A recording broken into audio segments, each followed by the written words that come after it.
Terima kasih masih bersama Pak Agung. Pak Agung bisa dijelaskan lebih detail kebocoran yang 500 triliun itu masuk akal atau sebenarnya tidak seperti itu, Pak? Bukan, barangkali yang ini ada perbedaan yang dimaksud oleh Pak calon presiden pada saat ini terkait dengan apa yang kita sebut secara makroekonomi dengan incremental capital output ratio.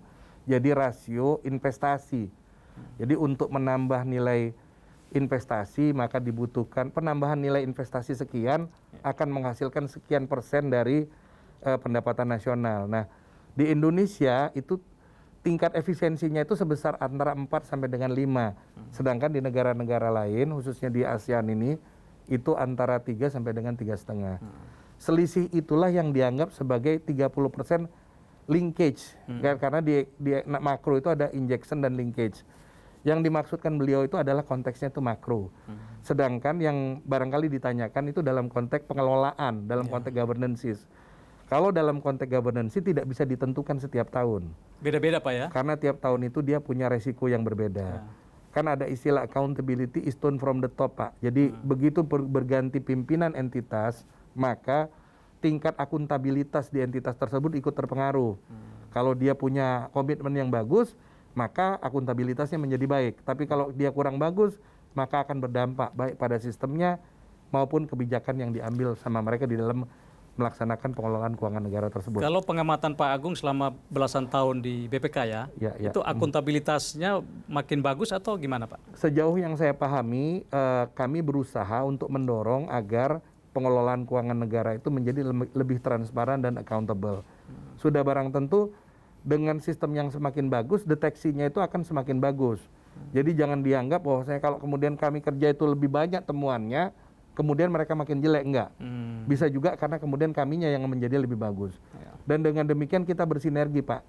Saya tidak akan mengatakan ini jadi lebih bagus atau lebih jelek, tapi kami punya harapan agar kami sebagai pemeriksa pengelolaan keuangan negara itu dibantu, didukung agar mereka yang terlibat di dalam pengelolaan keuangan negara memiliki perspektif yang sama dengan kami. Dan saya pikir kita sudah memilih pemimpin dan kami juga mempercayai pilihan tersebut, ya bersama-sama kita percaya dan kita kawal, saya pikir dengan niat baik agar pengelolaan keuangan negara menjadi lebih baik, menjadi lebih transparan, lebih accountable dan kemudian berorientasi kinerja. Saya pikir itu jawaban saya, Pak. Ini sekarang gencar sekali disalurkan bansos untuk corona ya. Kalau kita lihat laporan BPK tahun sebelumnya ada sekitar 800 miliar lebih kebocoran dana bansos ya. Bukan kebocoran, tetapi ada sejumlah dana yang belum disalurkan, itu belum masuk ke kas negara. Itu jadi yang bukan bocor ya? Jadi bukan bocor. Bukan penyalahgunaan juga, Pak? Saya tidak katakan bukan penyalahgunaan, tetapi memang ada masalah, ada pelanggaran tetap ketentuan perundang-undangan.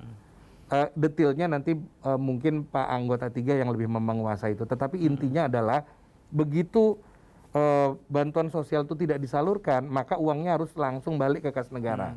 Ternyata itu belum balik ke kas negara dan sekarang masih ada di rekening escrow. Dan itu besar tadinya.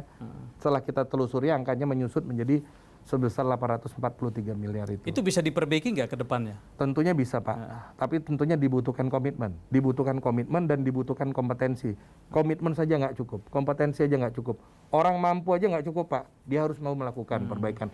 Mau aja nggak mampu. Harus kompeten ya? Tapi dia juga harus mampu. Mau aja nggak cukup, mampu juga harus mampu. Ini penyaluran dana bansos corona kali ini kan ada yang menilai bahwa ini kecepatan nih. Tapi pemerintah berpikir kalau nggak cepat nanti masyarakat tidak bisa terima bantuan nih. Jadi dilematis nih antara kecepatan dan kehati-hatian. Nah, bagaimana BPK memandang persoalan ini, Pak? Kalau menurut pendapat kami yang penting data, Pak. Kalau masalah bansos ini. Jadi bansos itu bisa tepat sasaran kalau kita punya data yang tepat. Nah, persoalan utama itu adalah masalah data. Indonesia ini persoalan utamanya data. Data yang sama antara yang dimiliki oleh kementerian lembaga dan juga dimiliki oleh pemerintah daerah. Data penerimanya. Jadi pertama sudah barang tentu kan perlu kriteria. Dari kriteria itu kemudian kita lihat yang meets dengan kriteria itu siapa aja. Itu terkait dengan data. Dan persoalan data ini terus diperbaiki. Saya pikir pemerintah juga mendorong untuk agar terus diperbaiki. Mengenai masalah momentum, itu masalah perilaku, Pak. Dan saya pikir ini juga merupakan catatan. Salah satu lagu kami kan Rindu Rasul. Rindu kami padamu.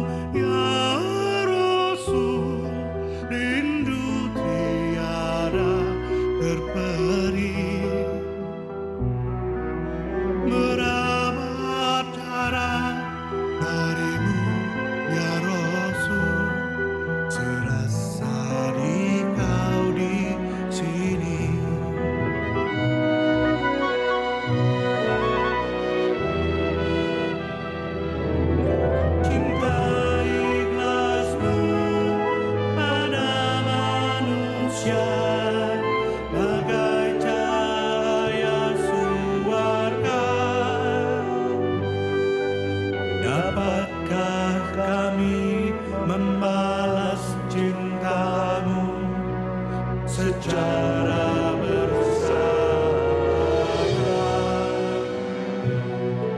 Rindu kami padamu, ya Rasul, rindu tiada terperi. Menabat jalan darimu, ya Rasul, serasa dikau di sini.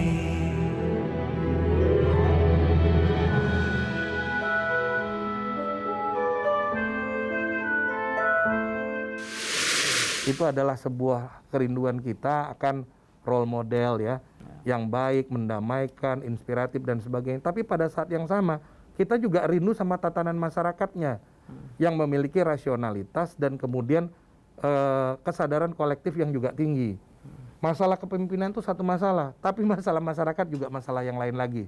Jadi kita juga menghimbau agar masyarakatnya juga punya rasionalitas dan kepedulian dalam kondisi yang seperti sekarang.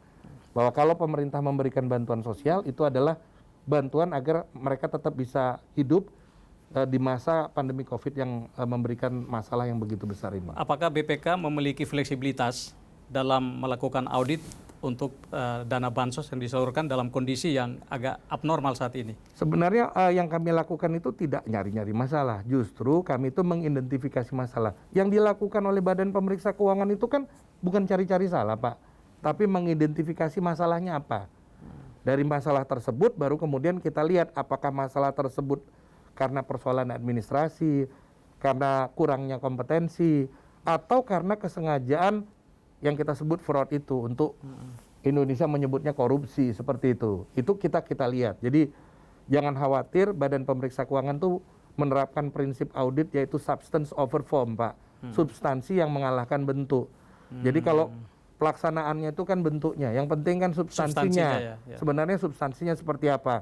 Catatan-catatan kami itu tidak kemudian langsung ini persoalan pidana, bisa juga ini persoalan perbaikan sistem, persoalan administrasi, persoalan kompetensi, dan hal-hal itu dimuat secara lengkap di dalam hasil pemeriksaan kami. Kita lanjut segmen berikut, Pak.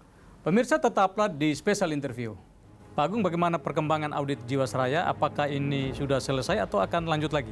Jadi audit investigasi itu akan keseluruhan, jadi bukan hanya di tingkat